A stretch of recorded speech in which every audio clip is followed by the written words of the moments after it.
दोस्तों keyboard computer का एक बहुत ही इंपॉर्टेंट पार्ट है और उससे भी इंपॉर्टेंट है कीबोर्ड के शॉर्टकट्स, राइट, जो कि आपके काम को आसान बना देते हैं।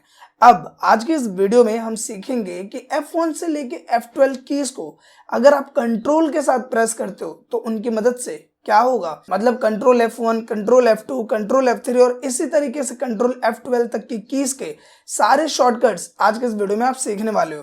और इन सभी शॉर्टकट्स को हम एक्सेल, जो कि एक पॉपुलर सॉफ्टवेयर है, इस पे अटेम्प्ट करके देखेंगे। सो मेक श्योर कि आप इस वीडियो को पूरा देखिए, क्योंकि ये जो वीडियो है वो आपके लिए काफी ज्यादा इंपॉर्टेंट होने वाला है। तो बिना किसी देरी के शुरू करते हैं इस वीडियो को। अब नॉर्मली आगे हम अपनी कंप्यूटर स्क्रीन पे और यहाँ पे सबसे पहला शॉर्टकट जो हम अटेम्प्ट करेंगे वो है कंट्रोल प्लस F1।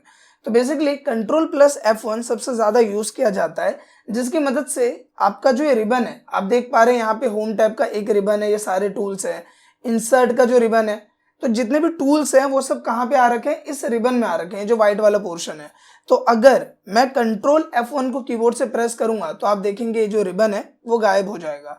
अगर आपको इसी को वापस लाना है तो क्या करेंगे, कंट्रोल F1 दोबारा से प्रेस करेंगे और आपका जो रिबन है वो वापस आ जाएगा। तो ये बहुत ही सिंपल था, बट बहुत ज्यादा यूज होता है। अक्सर आप जब काम कर रहे हो और आपको काफी कॉम्पैक्ट चाहिए तो आप कंट्रोल F1 का यूज करो और रिबन को गायब कर दो।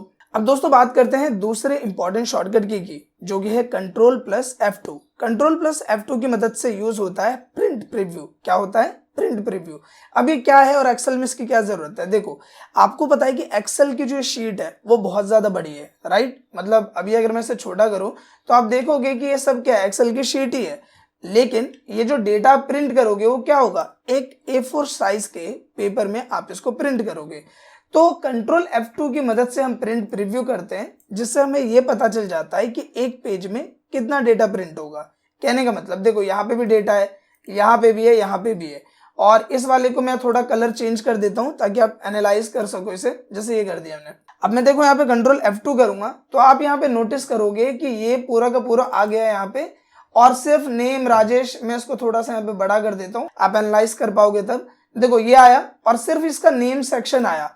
दूसरा जो सेक्शन था वो क्या है, वो इस पेज में नहीं आ पाया। तो कंट्रोल F2 की मदद से हमने चेक किया कि हमारा प्रीव्यू कैसा दिखेगा। सो आई होप कि ये टर्म आपको क्लियर हो गए होगी कि कंट्रोल F2 से क्या होता है, प्रिंट प्रीव्यू। अब यहाँ पे दोस्तों बात करते हैं तीसरे शॉर्टकट की, जो कि है कंट्रोल प्लस F3।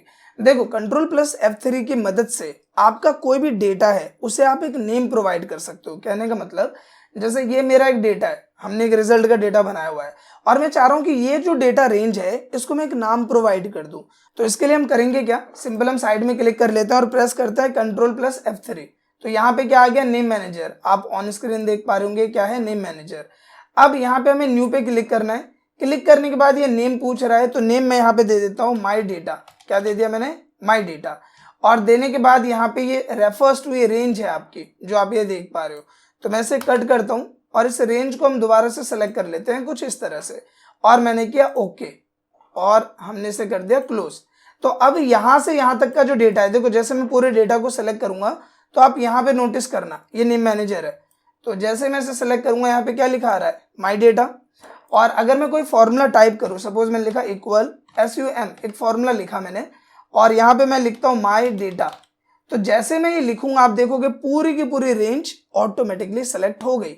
तो एक्सेल में काफी ज्यादा काम आता है, कई बार आपके डेटा अलग अलग हैं तो आप उनको एक नेम प्रोवाइड कर सकते हो और आपको डेटा रेंज सेलेक्ट करने की जरूरत ही नहीं है। आप बस नेम लिखोगे और आपकी रेंज पूरी की पूरी सेलेक्ट हो जाएगी। अब दोस्तों बात करते हैं नेक्स्ट शॉर्टकट की, जो कि है control plus F4। Control plus F4 का यूज किया जाता है डॉक्यूमेंट को क्लोज करने के लिए। कहने का मतलब, अब ये तो हमने कुछ डेटा यहाँ पे बनाया हुआ है जिसपे हम प्रैक्टिस कर रहे हैं। मैं एक नया डॉक्यूमेंट ले लेता हूँ, यहाँ पे अपना ऐप लिखा है, यहाँ पे हम कंट्रोल N करते हैं और आप देखोगे यहाँ पे बुक 3 करके एक नई वर्कबुक आ गई है। जैसे मैं कंट्रोल प्लस F4 प्रेस करूंगा, वो जो यहाँ पे वर्कबुक खुली थी वो यहाँ पे क्लोज हो गई। तो अगर आपको क्लोज डॉक्यूमेंट या क्लोज वर्कबुक करना है तो आप कंट्रोल प्लस F4 कर दो, आपका काम हो जाएगा। अब दोस्तों बात करते हैं नेक्स्ट शॉर्टकट की, जो कि है कंट्रोल प्लस F5। देखो, कंट्रोल प्लस F5 का यूज किया जाता है रीस्टोर डाउन के लिए। अब आप बोलोगे रीस्टोर डाउन क्या होता है, समझो। जैसे आप देखोगे कोई भी विंडो आपने खोली है, जैसे ये एक विंडो है, अब इस विंडो को मुझे पोर्टेबल करना है अपने हिसाब से, तो मैं क्या करता हूँ, यहाँ पे इस वाले ऑप्शन पे क्लिक करता हूँ, इसे बोलते हैं रिस्टोर डाउन। और फिर आप इसे उठा के टाइटल बार से यहाँ रख लेते हो और फिर हमने यहाँ पे इसे छोटा कर लिया, इसे बड़ा कर लिया, तो जैसा हमें पोर्टेबल रखना है हमने इसे रख लिया। तो रीस्टोर डाउन का मतलब है ये करना, ये हुआ रीस्टोर डाउन और ये हुआ रीस्टोर अप, दोबारा से मैक्सिमाइज। तो अगर आपको रीस्टोर डाउन करना है तो हम क्या करेंगे, control plus F5 restore down, और दोबारा से इसे पहले जैसा करना है तो control plus F10, control plus F5 restore down के लिए और control plus F10 restore up के लिए। सो आई होप कि ये जो टर्म है वो आपको क्लियर हो गई होगी। अब दोस्तों बात करते हैं नेक्स्ट शॉर्टकट की जो कि है कंट्रोल प्लस F6। इसकी मदद से अगर आप मल्टीपल वर्कबुक पे काम कर रहे हो तो आप आसानी से उस पर शिफ्ट हो सकते हो। नहीं समझे, मैं बताता हूँ। देखो जैसे कि यहाँ पे एक वर्कबुक है, अपना ऐप मैंने खोला हुआ है, दूसरा वर्कबुक है हमारा बुक 1, तीसरा वर्कबुक है यहाँ पे बुक 2, तो 3 वर्कबुक पे हम काम कर रहे हैं। अब मुझे माउस का यूज करना पड़ रहा है एक वर्कबुक से दूसरे वर्कबुक पे जाने के लिए, तो आप क्या करो, कंट्रोल को होल्ड करो, F6 प्रेस करो, देखो बुक 1 पे आ गए, टाइटल बार पे देखो, और दोबारा मैं कंट्रोल प्लस F6 करूंगा तो अपना ऐप वाली वर्कबुक खुल गया। तो कहने का मतलब अगर आप 2 से 3 वर्कबुक पे काम कर रहे हो और आपको शॉर्टकट में शिफ्ट होना है एक पे से दूसरे पे, तो कंट्रोल और F6 को प्रेस करो, आपका काम हो जाएगा बहुत ही सिंपल तरीके से। अब दोस्तों बात करते हैं नेक्स्ट शॉर्टकट की जो कि है कंट्रोल प्लस F7। इसे आपको ध्यान से समझना है, नहीं तो आप कंफ्यूज हो सकते हो। देखो जैसे मैं इसे छोटा करता हूँ और अब मैं इसे टाइटल बार पे क्लिक करके इसे यहाँ रख सकता हूँ, यहाँ रख सकता हूँ, यहाँ रख सकता हूँ, यहाँ रख सकता हूँ, मतलब मैं इसे मूव कर रहा हूँ।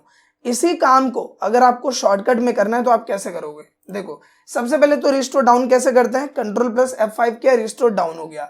अब आपको इसे मूव करना है, यहाँ से उठा के उधर रखना है, तो पहले आप प्रेस करोगे कंट्रोल प्लस F7। देखो अभी क्या आ रहा है, एरो आ रहा है, तीर जैसा माउस बना हुआ है।